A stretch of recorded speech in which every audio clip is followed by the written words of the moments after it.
Well, hello people, and welcome back to another City Skylines tier video. I hope you're having a wonderful day. There are 5 brand new maps that have just arrived with the Hotels and Retreats mini expansion, so let's rank them and see what they're like, shall we? So the first map we have is Coastal Flatlands, and this for me falls into a pretty healthy A tier map. So Coastal Flatlands is a temperate themed map with a 57% buildable area. It has all of its outside connections and all available natural resources. For those interested in the natural resources, you will find a nice spread of everything, including lots of fertile land around your starting tile, and a lot of the oil is based around the waterways, which gives you an excuse to use the oil drilling platform, including a fairly large oil island just off of the coast. The terrain here is pretty flat with lots of nice buildable space, super friendly for beginners, with about half of the map being ocean. If you're interested in letting off some wind across the flatlands and along the coast is where you're likely to find the most of it, and for those that enjoy some fishing you'll find plenty of anchovy up against the shoreline, but other than that it is an absolute shellfish party. Your starting tile consists of course of your highway entrance, fertile land, forestry, and a really nice shoreline to work with. Those interested in 25 tiles, you're going to get access to a good chunk of your sandy beaches, including the island off of the coast. A lot of your waterways will also become accessible with 25 tiles. And you're not really missing too much outside of that 25 tile radius. So let's have a little look around Coastal Flatlands. We'll start with the starting tile here. A really nice, kind of oversized maybe, custom interchange, but it's an absolute behemoth. A nice big elevated bridge, so it's kind of like the vanilla Y interchange, but just scaled up to an enormous degree. Also some nice castle detailing available within your starting tile as well. It's always fun playing with these things like we found out in New York. And Orchid Bay, they're always fun to factor into sort of a themed historical build. I'd always enjoy maps with beaches, especially kind of nice sloped beaches like this, especially with the new hotel stuff. You could definitely get some really nice resorts stretching all along this coastline. And the mouth of the river here is pretty nice as well. Lots of little inlets and islands floating about. And you can also enjoy some pier and sunken freight container detailing over here too. Heading over towards the oil island, which is definitely one of the more interesting things to me. Do have a little bay here, so you could certainly make perhaps a private luxury hotel on this island out this way. All the interchanges here are custom made, and it's always nice to see this. I do enjoy when we get custom interchanges. You could argue maybe they're a little oversized, but you know, interchanges in real life do tend to be big anyway, so it's nice to see them in at least not the crap vanilla cloverleafs anyway. In the inland section of this map, you're going to stumble across many little just bodies of water. They're kind of scattered all over the place in and around the main river. There's many different possibilities, little lakefront hotels, etc., tourism districts.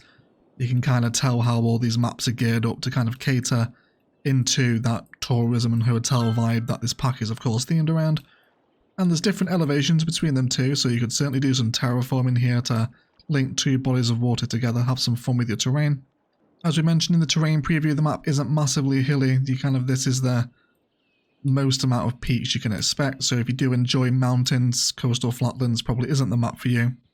Your train line is a decent distance away from your starting tile, so it will be a considerable amount of time before you do get access to intercity trains. And very happy to see properly designed train intersections, not the horrible triangle ones that we're used to seeing.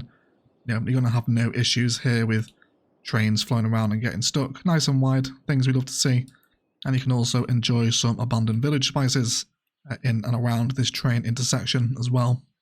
Bit more castle and stone hedge detailing over here alongside quite a few abandoned factories in and around your waterways. You can kind of see here where you can maybe even terraform some of the rivers to create a bit of a sort of port maybe if you wanted to. And there is a lot of castle detailing on this map actually. There's a fairly big installation out here, but this is really towards the edge of the map, so only really 81 tile PC players will get out here. This does lie outside of the 25 tile radius. More abandoned factory spices in and around the rivers, and I do like how it kind of splits off here as well and creates yet another island. You can get a lot of nice bridge infrastructure on this map, I think. And there's also this tiny little inlet bay here again, which is nice. Always like to see kind of fun coastlines rather than just having them totally flat. But again, this is towards the edge of your map, so only 81 tile PC players will be able to get out this way. So Coastal Flatlands, it's nice, it's super friendly for beginners. There's a really lovely beach to make use of, especially of course with all the hotels that we have to play with now. Probably not the best ever temperate map, it's not up there with Azure Gulf or Marine Bay for me. And a lot of the really nicely designed features are outside of that 25 tower radius, which is a little bit of a shame, but certainly not the worst temperate map by a long shot. It's a pretty sensible middle of the road A-tier map for me. Next up is Emerald Cliffs, and this for me is going to fall into a pretty tasty must play. So Emerald Cliffs is a European themed map with a 72% buildable area. It has all available outside connections and all natural resources. For those interested in the natural resources, there is an abundance of oil, especially all around your shorelines, and lots of ore tucked into the cliffs that you'll find on this map, with little bits of fertile land dotted around what flat space there actually is. For those with wind, expect to find it along the coast and on top of the cliffs. The terrain here is a real cool mix. You've got a lot of very beginner friendly flat space to work with, and then some really challenging and very nicely terraformed mountain peaks on this map. And again, for those wanting to enjoy fishing anchovies right off of the shore with shellfish further out, and there is a little salmon river on this map too. The starting tile here has both access to fertile land and oil alongside the end of a little water inlet, and for those wanting to enjoy the 25 tile radius, you're going to get access to a good chunk of your waterways, although you will struggle towards the southern end of the map where the 25 tile radius ends, but you do get access to a good chunk of the very cool looking mountains that make up Emerald Cliffs. So why indeed is Emerald Cliffs a must play, and it just has such a unique landscape and terrain. I absolutely love the cliff terraforming and terrain that's been done in this map. All of the mountains are just super interesting to look at from pretty much any direction on this map. You have a very cool backdrop. I'm a big fan of this. I would possibly argue this might be better served as a Boreal map, but I'm part of the Boreal gang, so that's probably why, but it is European. And there is also a dead highway connection out here as well. That is just within the 25 tile radius. If there are 9 tiles, then you won't get out to this. But it is a dead highway connection should you want to hook into it. The starting interchange again is a super, possibly oversized Y or T interchange here. Kind of big, but again I guess it's better than the vanilla ones, but it does kind of stand out, this one, to be fair. And you do have some nice castle ruin detailing just behind it, which is always appreciated. Nice to factor these into park spaces. And there's no nasty network jank here, everything's been drawn in with a sensible degree. The rail isn't too far from the starting tile, so we won't have to wait too long to get access to your intercity train connections. Although some of the rail connections are going to trigger the gradient place with the trains. This isn't my favourite type of rail bridge. I was kind of hoping we were past this, but it is here. Of course, can very easily be fixed by the player, but we've seen better from Colossal Order for train bridges like this. There is a lot of mountaintop castle detail and knocking around all this map, which gives you just some excellent viewpoints across the entire map. It's a really pretty one. Just I can't hammer home how much I'm enjoying the mountains here. Feels like a much more tamed Prussian Peaks sort of vibe. So if you're a big fan of hilly backdrops, you will enjoy Emerald Cliffs. And then likewise again over here, we've got a nice big circular castle with lots of detailing around it and a wonderful view across your entire map. And you can also enjoy some nice tasteful ruined beach detailing, which holds a lot of the oil for Emerald Cliffs.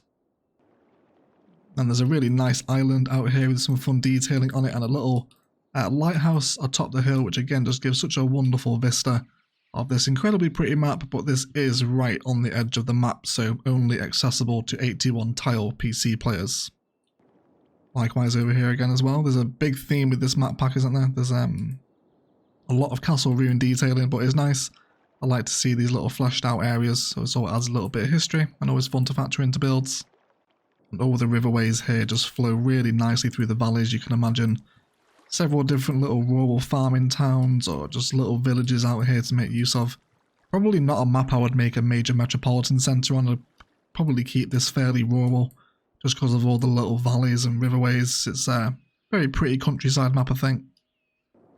But otherwise, a very unique terrain landscape for Emerald Cliffs. The mountains here are wonderfully terraformed, which has been a criticism of some of my Colossal Order map rankings in the past.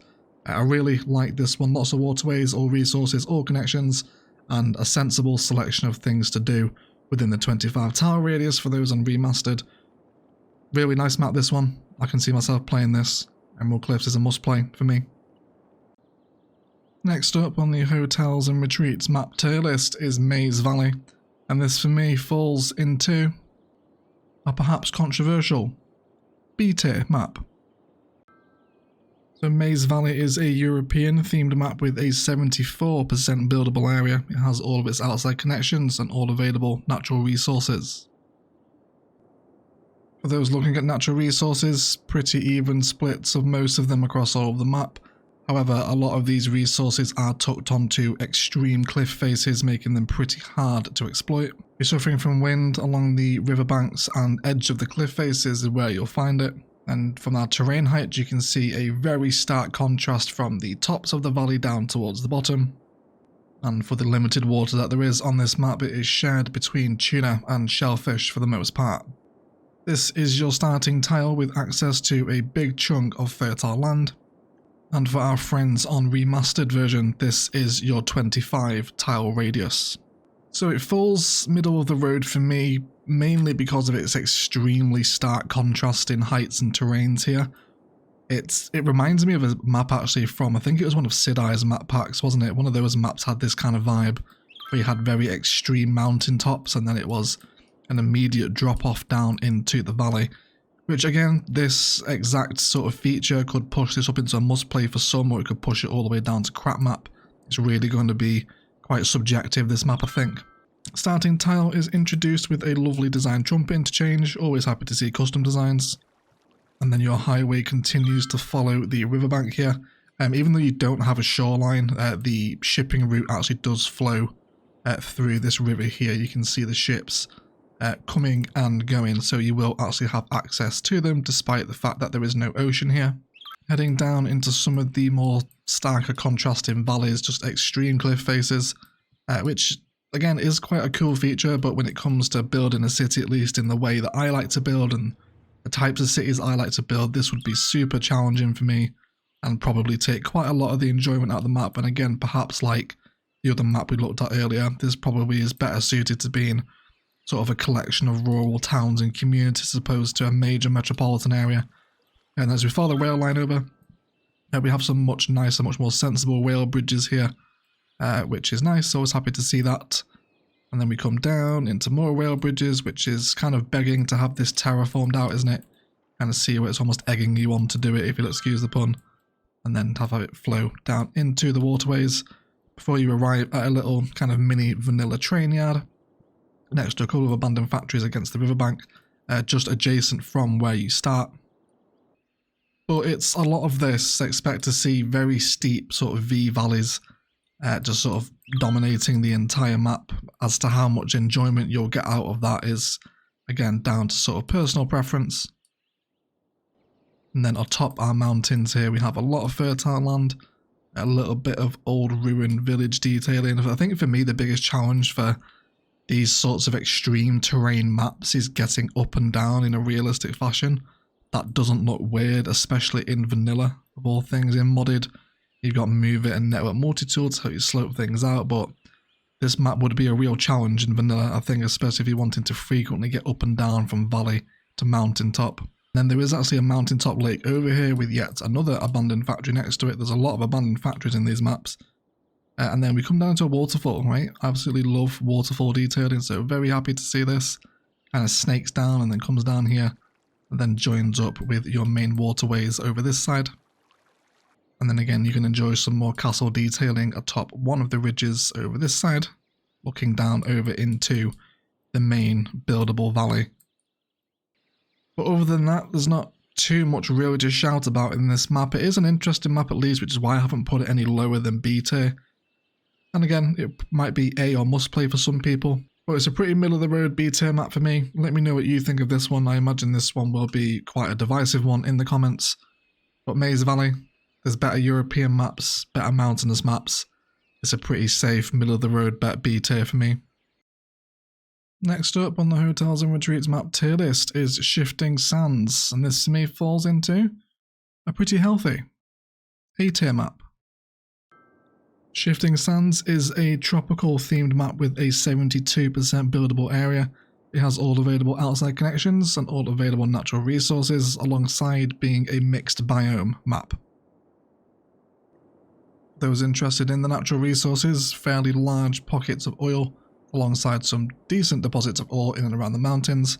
Pretty limited fertile land, but enough to get a decent farm out of. For those interested in wind, if you want to use it, you will have to use it around your waterways, and most of the other windy spots are outside of your 25 tile radius and only really accessible to 81 tiles. The terrain is a really nice mix of easy, noob-friendly, flat buildable space, alongside some larger mountain peaks towards the edge of the map and a couple of waterways to make use of as well. And for the anglers amongst you, you will again find anchovies just off of the shoreline before the shellfish domination continues out into the deeper waters. Here is your starting tile, which does have both fertile land and oil available within it. And for our friends on Remastered, with our 25 tile radius, you do get access to this larger mountain ridge in the northwest, alongside a good chunk of the bay down in the south. So we first saw these mixed biome maps introduced in Sanctum Gamers map pack, and I've been a huge fan of them since. I always like to see, a mix of biomes that allows you to be much more diverse in your builds. And we'll move over towards our starting tile, where we have another custom interchange, which is kind of inverted this time, right? We go down rather than over. Some of these ramps are a little extreme, but it's vanilla, so they have to make sure they can clear one another. There is obviously no network anarchy here. And then your highway snakes into your starting map past yet another castle ruin, before you are kind of teased into heading down towards your coast, where you would imagine you start building a lot of your hotels and tourism vibes out this way. There is some vanilla detail out here, including some abandoned villages and a couple of abandoned factories, which again is kind of a little underwhelming, but I usually end up deleting these things anyway. And then more castle ruins up this way with a little bit of a cemetery and a castle wall as you do head into the sandy part of your map. I do like this mountain over here as well, the one just within the 25 tower radius in the northwest. Kind of reminds me of, is it Camelback Mountain in Arizona, I think, from my escapades mooching about in Google Earth when we were building Ilos. But I love the sandy slopes. Same thing over here as well, on like the main ridge towards the edge of the map. You won't get out here if you're on console, but I do very much appreciate the aesthetic of sanded mountains. It's a nice change from all the grass and the sort of brown that we get in the other ones, so I'm super happy to see these. Same thing over here again as well. Pretty interesting landscapes to be working with, and even if you're not getting out here with 81 tiles, it still serves as a pretty nice backdrop for your builds. And again, you can really see that mixed biome aesthetic paying off from your starting tile especially. Your national rail line is a considerable distance from your starting tile, so it will be a while before you get access to intercity trains if you are playing vanilla. And there's no horrific network jank in this map. Everything's pretty nicely laid out, especially your highways. There is some smaller bodies of water knocking around inland, but this is right towards the edge of your map, so only 81 tar PC players will get out this way. I like this little area over here. It's kind of like a little sort of desert oasis with an old castle ruin out. Again, it's out of 25 tar radiuses, so something for 81 tar PC players to enjoy. Then likewise over here again as well, you are finding these little desert oasis dotted around the map in several places, and also nice to see the new content creator trees that came in last update, now featured within the Colossal Order maps as well. But I think for most people, the bay here is going to be the meat and potatoes where the ferries are coming in and out of. You imagine you're going to build up a lot of your metropolitan area around this waterway, which again can be really interesting with the mixed biome that's going on, because it is kind of split between sand and grass around a lot of the water, which could lead to some pretty interesting designs. And I do like this little island here as well. Maybe a touch of terraforming required to make it buildable, but still, it's a nice little water feature to make use of if you wanted to.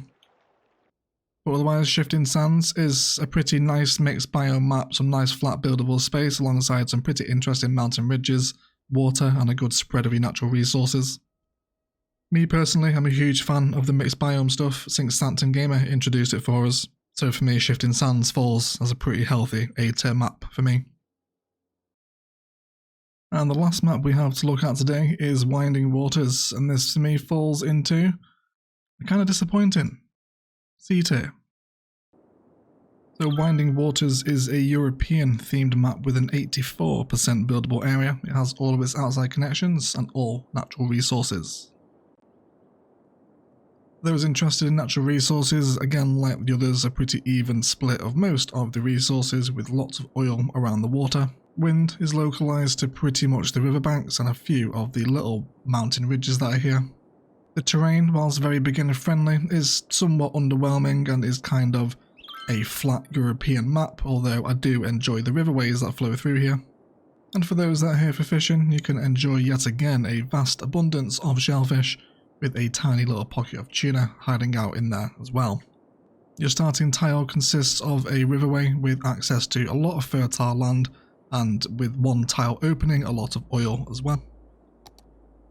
And for our friends on Remastered wanting to play with 25 tiles, you can expect access to more of the flat European spaces that are here, with access to the second highway and a good chunk of the winding water that flows through the map. So why is it so low as a C tier? And for me, it's just kind of a little bit of a flat, underwhelming space. There's not too much going for it. There is something I do like about this map, which I mentioned, is the rivers. It is winding waters, of course, and you do get a couple of little interesting island spaces that definitely lend themselves well to some fun builds. Coming into your starting tile, you are teased to expand down into this riverway, where you will find a lot of oil down here, so certainly a nice riverside oil refinery could go well. And then as we head back down the other side of your starting highway, you are introduced to yet again another custom T interchange, which again is a big one, but it's a lot better than the crap placeable vanilla ones, so always happy to see custom interchanges before your highway flows out of the map this way. Your national rail line isn't too far from your starting tile. You actually get access to 3 little split off points here, and again always happy to see nice wide train interchanges. Would seem that Colossal Order have finally learned the lesson now not to do tiny little tight ones. And there's some actually really nice rail bridge work here. Kind of begs the question as to why the first map had that really kind of weird rail bridge. So nice use of the terrain here and the networks as they flow around and join back down. And then we also have quite a big impressive bridge over here as it passes over the highway and then leaves the map as a separate outside connection where you will also find a second highway flowing through the map here without any interchanges on it. So if you wanted to tap into this, I think it would certainly make sense to make one of your first projects to tie these two highways together so people can get back into between the both of them. Yet again, some slightly less inspired castle ruin detail in here. There are just kind of 5 or 6 of them plopped together with one of the cemeteries. Kind of a little bit underwhelming, this one, I think. You'll also find some smaller bodies of water around the relatively sort of rolling hills that are here as well. There's no significant mountain ranges here. It's just kind of sensible rolling European hill before another random abandoned factory well into the 81 tile radius with some more abandoned village detailing. Over this way you can kind of see where the game is almost teasing you to terraform these out and create lots of interconnected waterways, which you could do some fun terraforming here to create some more islands, which would definitely make the waterways a little bit more interesting, I think. But other than that, that is kind of it for Winding Waters, a kind of underwhelming European map. It's very noob friendly, there's a lot of flat buildable space here, and I do like the work on the riverways, nicely terraformed riverbanks, and some interesting shapes and fun island patterns that you could definitely get involved with here to have some fun with the water. But besides that, it's kind of underwhelming. There's much more interesting European maps to play than this one, but it's relatively sort of friendliness towards beginners and interesting waterways keep it out of a crap map for me, but a kind of underwhelming C tier. This would probably be the last one I would play from this pack. But otherwise guys, that is it for the final map tier list for hotels and retreats. Let me know what you think. There's kind of a mixed bag here, some really interesting maps, especially with Emerald Cliffs. That's a really pretty one. Perhaps I wish it was Boreal, but Theme Mixer will of course change that for you. And it's nice to see Colossal Order getting a lot braver with their interchanges and intersections, especially with the highways and rail. Seems we have fully moved away from the old style of building that they had now. But either way, let me know what you think of these maps. Any favourites for you? Anything you'd rank higher or lower? As always, let me know down in the comments below. But otherwise, I'll shut up and leave it there. Let's thank you all so much for watching. And as always, enjoy the rest of your day.